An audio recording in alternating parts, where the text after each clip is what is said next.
پیارے دوستو، نمرود بابل کا بادشاہ تھا۔ علماء کے مطابق جن 4 بادشاہوں نے پوری دنیا پر حکومت کی، نمرود ان میں سے ایک ہے۔ ان 4 میں سے 2 مومن تھے اور 2 کافر۔ مومن ذوالقرنین اور سلیمان علیہ السلام ہیں، اور کافر نمرود اور بخت نصر ہیں۔ نمرود مسلسل 400 سال تک بادشاہ رہا۔ اس نے سرکشی، ظلم اور تکبر کا راستہ اختیار کیا، اور آخرت کے بجائے دنیا کا حصول پیش نظر رکھا۔ جب حضرت ابراہیم علیہ السلام نے اسے اللہ وحدہ لا شریک کی عبادت کی دعوت دی تو اس نے جہالت اور گمراہی کی وجہ سے خالق کا انکار کر دیا۔ چنانچہ حضرت ابراہیم علیہ السلام نے اس سے بحث کی، لیکن وہ مردود خدائی کا دعویٰ کرنے لگا۔ حضرت ابراہیم علیہ السلام اور نمرود کے درمیان مناظرہ اس دن ہوا جس دن وہ آگ سے نکلے۔ اس سے پہلے ان کا آمنا سامنا نہیں ہوا تھا۔ جس دن وہ اکٹھے ہوئے اس دن یہ مناظرہ واقع ہوا۔ حضرت ابراہیم علیہ السلام نے فرمایا، میرا رب زندہ کرتا ہے اور مارتا ہے۔ اس نے کہا، میں بھی زندہ کرتا ہوں اور مارتا ہوں۔ اپنی بات کو ثابت کرنے کے لیے اس جاہل نمرود نے 2 قیدی منگا کر بے قصور کو مار ڈالا اور قصوروار کو چھوڑ دیا، اور کہا کہ دیکھا، میں جس کو چاہوں مارتا ہوں، جسے چاہوں نہیں مارتا۔ اس طرح سب کو فریب دینے کی کوشش کی۔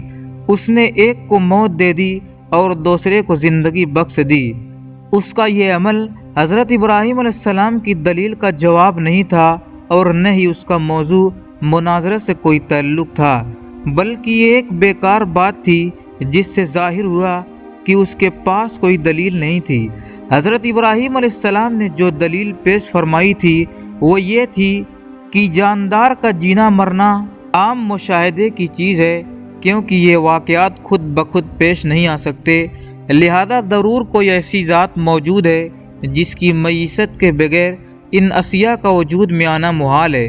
لازمی ہے کہ ان واقعات کا کوئی فاعل ہو جس نے انہیں پیدا کیا، انہیں اپنے اپنے نظام کا پابند کیا، جو ستاروں، ہواؤں، بادلوں کو ایک جگہ سے دوسری جگہ لے جاتا ہے اور بارش برساتا ہے، ان جانوروں کو پیدا کرتا ہے جو ہمیں نظر آتے ہیں، اور پھر ان کو موت سے ہمکنار کرتا ہے۔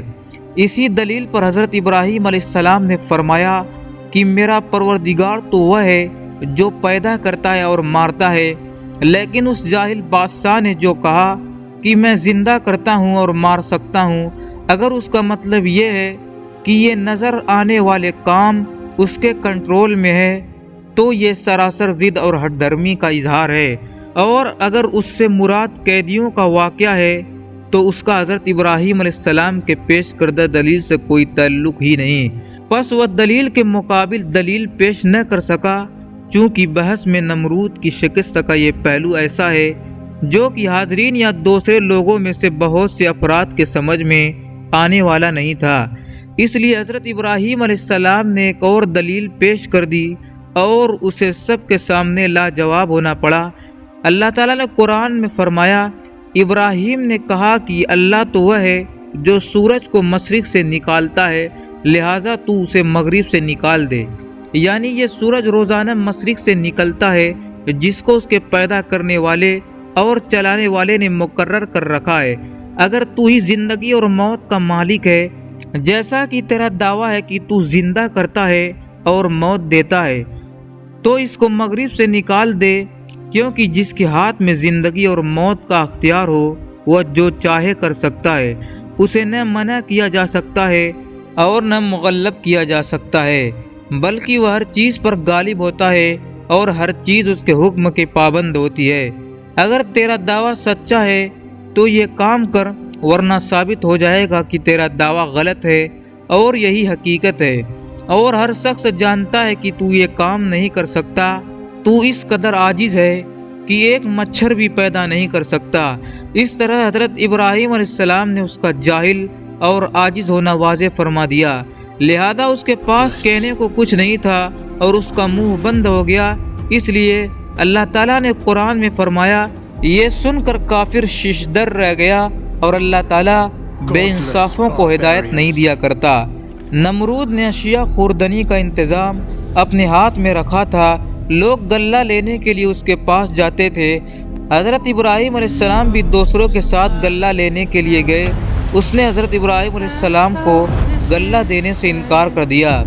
آپ خالی ہاتھ لوٹے اور گھر کے قریب پہنچے تو دونوں بورے مٹی سے بھر لیے اور سوچا کہ جب میں گھر پہنچوں گا تو گھر والے مطمئن ہو جائیں گے۔ گھر پہنچ کر انہوں نے بورے اتارے اور خود سو گئے۔ آپ کی زوجہ محترمہ حضرت سارہ اٹھ کر بوروں کے پاس گئیں تو دیکھا کہ وہ عمدہ غلے سے بھرے ہوئے ہیں۔ انہوں نے کھانا تیار کیا۔ جب حضرت ابراہیم علیہ السلام بیدار ہوئے تو دیکھا کہ کھانا تیار ہے۔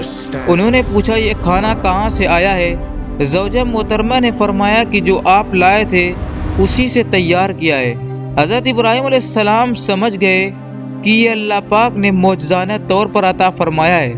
نمرود مردود ہر بار توحید کی دعوت کو قبول کرنے سے انکار کرتا رہا۔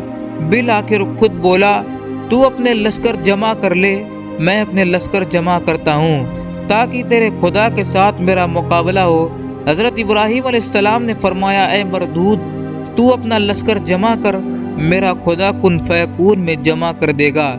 تب وہ مردود مشرق و مغرب کی فوج کو جمع کرنے میں لگ گیا۔ حضرت ابراہیم علیہ السلام نے آخری بار بھی اس کو ہدایت کی دعوت دی، لیکن اس مردود نے کہا کہ مجھے تیرے خدا کی کچھ حاجت نہیں۔ اس وقت حضرت ابراہیم علیہ السلام نے دعا مانگی کہ اے مالک یہ ملعون نافرمان تیرے ساتھ مقابلہ کرنا چاہتا ہے، اس کو ہلاک کر۔ تیری مخلوق میں مچھر ادنا اور ضعیف ہے اور کئی جانوروں کی خوراک بنتا ہے۔ میں تیری رحمت سے اس مچھر کو مانگتا ہوں کہ وہ اس مردود کا خاتمہ کرے۔ بس ان کی دعا قبول ہوئی۔ نمرود نے اپنی فوج کو میدان میں اکٹھا کیا اور حضرت ابراہیم علیہ السلام سے کہا کہ اگر تیرا خدا چاہے تو زمین کی حکومت ہم سے چھین لے، مگر اس سے پہلے میری فوج کا مقابلہ کرے۔ حضرت ابراہیم علیہ السلام نے اس سے کہا کہ مردود دیکھ میرے خدا کی فوج آ گئی ہے۔ نمرود نے دیکھا کہ مانند ابر سیاہ ہوا پر کچھ چلا آتا ہے۔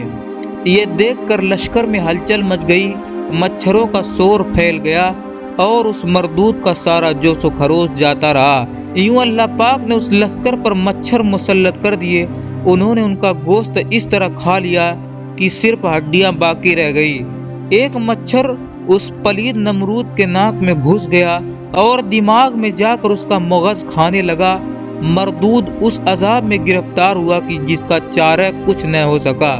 وہ ہر کسی سے سر پر لکڑی یا ہتھوڑا مرواتا جس سے مچھر کچھ پل دم لیتا اور اس کو چین آتا، حتیٰ کہ اللہ پاک کے حکم سے وہ مردود کفر کی حالت میں ہلاک ہو گیا۔ پیارے دوستوں، امید کرتا ہوں ویڈیو آپ کو پسند آئی ہوگی۔